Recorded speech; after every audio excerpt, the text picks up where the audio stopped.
culto ao Oriente não nasceu nas massas. Ele foi construído, lentamente, por elites intelectuais e culturais. Nem toda busca por sabedoria leva à verdade. O Oriente contra Ocidente, por Olavo de Carvalho. Este é o capítulo 16 do meu livro, A Marcha dos Abismos. A dupla tragédia da utopia, que ainda não pude terminar para publicação. Redigido em 2017, este é um dos inumeráveis escritos e gravações de aulas que provam, para a suprema decepção de ninguéms e ninguémsistas, a insuperável distância crítica que me separa de todo perennialismo guénoniano, schuoniano. A destruição do Ocidente, no entanto, não seria nem mesmo pensável se aos males reais e supostos da civilização visada se opusesse apenas a crítica, por mais corrosiva que fosse. Era preciso levantar no horizonte a imagem de uma alternativa, de um antimodelo, investido de todas as virtudes que faltavam à civilização criticada. Só assim a crítica perderia o ar de mera objeção teórica e se transformaria no guiamento prático em direção a uma meta real. Essa meta, por sua vez, não poderia resumir-se à imagem embelezada de um socialismo futuro, que justamente por ser apenas um ideal hipotético, perdia metade da sua força de ataque. Foi assim que, ao amaldiçoado Ocidente, acabou se opondo, quase que por automatismo, o mais óbvio e o mais fácil modelo alternativo, cuja simples localização no espaço parecia predestinar a esse papel: o Oriente. A invasão das ideias orientais começou no século XIX com a Sociedade Teosófica de Madame Blavatsky, o orientalismo universitário e a moda dos temas orientais nas artes plásticas e na música. Logo sofreu um upgrade considerável pelas mãos de Carl J. Jung, do eruditíssimo historiador romeno Mircea Eliade e de inúmeros estudiosos de primeira ordem, como Heinrich Zimmer, o conde de Durkheim e Ananda K. Coomaraswamy. Mas até aí tudo não passava do resgate de patrimônios espirituais, intelectuais e estéticos de valor genuíno, que em nada podiam fazer mal à civilização do Ocidente. Ao contrário, o fato de que ela se abrisse a esses valores só mostrava a autenticidade das suas pretensões universalistas e a sua capacidade de absorver, sem preconceitos, toda sorte de conhecimentos. O culto do Oriente só assumiu as feições de um confronto belicoso mediante as obras e a influência de um personagem tido como uma das encarnações máximas do tradicionalismo reacionário no século XX, cujas contribuições decisivas ao espírito de 68 são ainda o mais bem guardado segredo de polichinelo que já se viu no mundo. Refiro-me ao doutrinário francês René Guénon, 1886 a 1951, que terminou seus dias no Egito como devoto muçulmano. Seu livro Oriente e Ocidente, de 1924, sob as aparências de um mero estudo comparativo, é uma verdadeira declaração de guerra, culminando no esboço de um plano para a ocupação cultural e mesmo militar do Ocidente pelas forças orientais, especialmente islâmicas. Seja por ignorância genuína, seja por astúcia, Guénon reduz a civilização do Ocidente a uma mescla de capitalismo, materialismo cientificista e pseudo-religiões populares. Os últimos resíduos de espiritualidade que ele enxerga nela são a maçonaria decadente e o catolicismo reduzido a uma perspectiva esotérica, já sem contato com as fontes da tradição primordial. Fontes localizadas, é claro, no Oriente, mais especificamente nas regiões da Sibéria Central, da Malásia e do Tibete, percorridas por Ferdinand Ossendowski em 1920, segundo a narrativa de Betz, Hommes et Dieu, onde o famoso explorador conta ter penetrado no santuário subterrâneo do próprio Rei do Mundo. Coincidência ou não, essas regiões são as mesmas onde se concentra a maioria das 7 torres do diabo, centros irradiadores, segundo o próprio Guénon, de influência diabólica sobre o planeta inteiro. De todos os sinais da pujança espiritual católica na época, as aparições de Fátima, os milagres do Santo Padre Pio, o florescimento da vida intelectual católica na primeira metade do século XX, Guénon nada quis saber. Para ele, tudo o que não tivesse um canal direto com os templos desconhecidos de Agartha e Shambhala era no máximo esoterismo, se não antitradição pura e simples.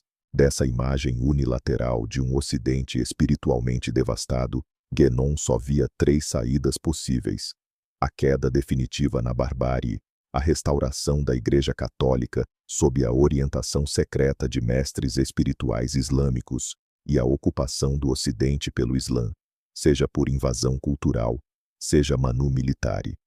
Em contraste com o reducionismo caricatural da sua visão do Ocidente, a imagem que ele tinha das civilizações orientais era tão encantadoramente idealizada que ele chegou a proclamar que o bolchevismo jamais penetraria na China. Tão sólidas eram as defesas espirituais, Sikh, da tradição chinesa. Não somente penetrou, como instalou ali uma tirania genocida duradoura, cuja violência ultrapassou em muito a da União Soviética e países satélites. Um possante magneto nas redondezas deve ter desorientado por momentos a agulha da bússola infalível que Michel Valsan acreditou ver em René Guénon. A geração seguinte de guénonianos não mudou de retórica. Seyed Hossein Nasr, em Knowledge and the Sacred, 1981, descreve toda a história intelectual do Ocidente como mera preparação para o advento do Salvador, René Guénon, e, em Ideals and Realities of Islam, 1966, só confronta os belos ideais da civilização islâmica com as tristes realidades do Ocidente, sem lhe ocorrer que essa comparação das virtudes de um com os defeitos do outro bem poderia ser invertida. Durante décadas, a devoção orientalista foi um culto privado no seio de grupos de intelectuais e ricos aficionados, inspirando inumeráveis peregrinações em busca da sabedoria e a criação de centros de meditação e retiro espiritual, como o Monte Verità, em Ascona, Suíça, a Escola da Sabedoria, de Hermann Kaiserling, em Darmstadt, Alemanha, e o célebre castelo de Georges Gurdjieff, no Prieuré de Bas-Loges, em Avon, França. A partir dos anos 50, no entanto, promovida em grande parte pela indústria do show business e por celebridades das letras e das artes, a moda das doutrinas e práticas orientais expandiu-se a imensas faixas da população na Europa e, sobretudo, nos EUA, constituindo um fenômeno que só pode ser corretamente descrito como uma desaculturação em massa. Com certeza, o mais rude golpe sofrido pela civilização do Ocidente antes da invasão islâmica, que viria nos anos 90. A contribuição dos poetas da Beat Generation à popularização da moda oriental não foi pequena. Os Beats não apenas adaptaram os ensinamentos de sabedoria do Oriente a um terreno novo, especificamente americano. Eles também articularam esses ensinamentos num ritmo vernacular, jazzístico, das ruas, abrindo para a plateia popular o que tinha sido domínio de acadêmicos sufocantes e tradutores pomposos. A voz dos poetas americanos recontava os ensinamentos do Buda para o público geral pela primeira vez. Em 1962, com a fundação do Instituto Esalen, em Big Sur, Califórnia, a revolta espiritual contra o Ocidente moderno já havia alcançado as dimensões de um movimento unificado e autoconsciente. O Instituto tornou-se rapidamente o centro aglutinador daquilo que depois viria a ser designado com o nome de New Age. Para agravar ainda mais o estado de coisas, tanto na América quanto na Europa, a onda orientalista veio junto com um novo estilo de crítica cultural que se disseminou rapidamente na mídia e nas universidades, representado pela Escola de Frankfurt e por tipos como C. Wright Mills, Margaret Mead e Saul Alinsky, entre outros, de cujos escritos a civilização ocidental moderna emergia, na mais branda das hipóteses, exatamente como a havia descrito René Guénon: uma anomalia, um desvio do padrão universal humano. uma doença que tinha de ser eliminada a todo preço.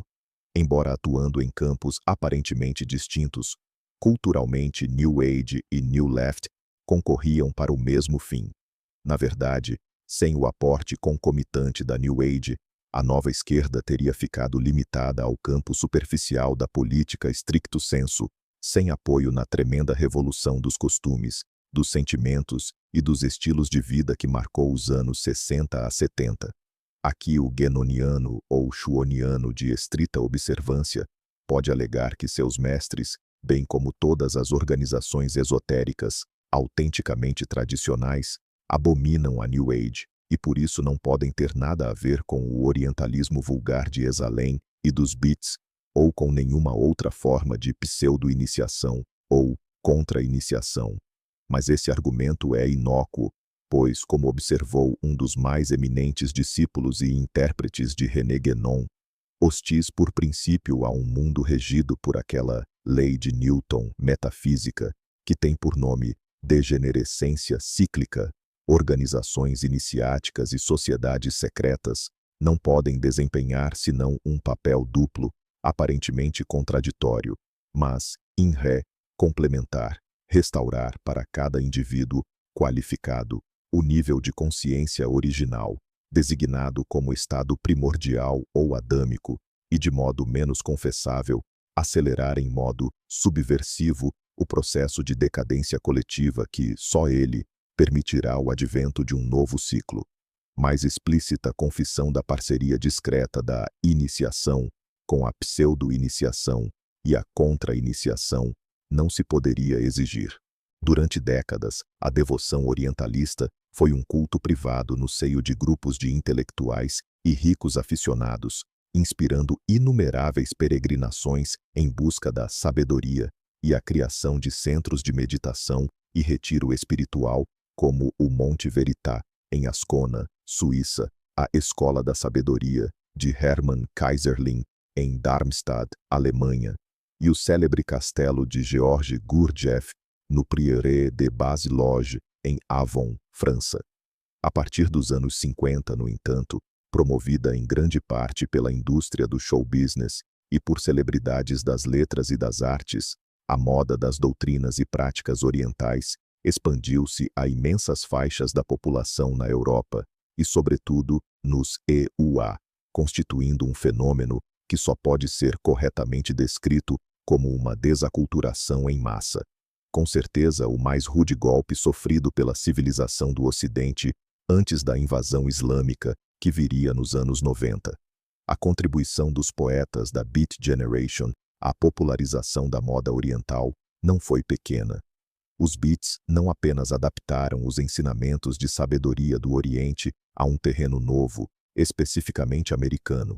Eles também articularam esses ensinamentos num ritmo vernacular, jazzístico, das ruas, abrindo para a plateia popular o que tinha sido domínio de acadêmicos sufocantes e tradutores pomposos. A voz dos poetas americanos recontava os ensinamentos do Buda para o público geral pela primeira vez. Em 1962, com a fundação do Instituto Esalen, em Big Sur, Califórnia, a revolta espiritual contra o Ocidente moderno já havia alcançado as dimensões de um movimento unificado e autoconsciente. O Instituto tornou-se rapidamente o centro aglutinador daquilo que depois viria a ser designado com o nome de New Age. Para agravar ainda mais o estado de coisas, tanto na América quanto na Europa, a onda orientalista veio junto com um novo estilo de crítica cultural que se disseminou rapidamente na mídia e nas universidades, representado pela Escola de Frankfurt e por tipos como C. Wright Mills, Margaret Mead e Saul Alinsky, entre outros, de cujos escritos a civilização ocidental moderna emergia, na mais branda das hipóteses, exatamente como a havia descrito René Guénon. Uma anomalia, um desvio do padrão universal humano, uma doença que tinha de ser eliminada a todo preço. Embora atuando em campos aparentemente distintos, culturalmente New Age e New Left concorriam para o mesmo fim. Na verdade, sem o aporte concomitante da New Age, A nova esquerda teria ficado limitada ao campo superficial da política stricto sensu, sem apoio na tremenda revolução dos costumes, dos sentimentos e dos estilos de vida que marcou os anos 60 a 70. Aqui o guénoniano ou schuoniano de estrita observância pode alegar que seus mestres, bem como todas as organizações esotéricas, autenticamente tradicionais, abominam a New Age e por isso não podem ter nada a ver com o orientalismo vulgar de Esalen e dos Beats, ou com nenhuma outra forma de pseudo-iniciação ou contra-iniciação. Mas esse argumento é inócuo, pois, como observou um dos mais eminentes discípulos e intérpretes de René Guénon, hostis por princípio a um mundo regido por aquela lei de Newton metafísica que tem por nome degenerescência cíclica, organizações iniciáticas e sociedades secretas não podem desempenhar senão um papel duplo, aparentemente contraditório, mas, in ré, complementar, restaurar para cada indivíduo qualificado o nível de consciência original, designado como estado primordial ou adâmico, e de modo menos confessável, acelerar em modo subversivo o processo de decadência coletiva que, só ele, permitirá o advento de um novo ciclo. Mais explícita confissão da parceria discreta da iniciação com a pseudo-iniciação e a contra-iniciação não se poderia exigir.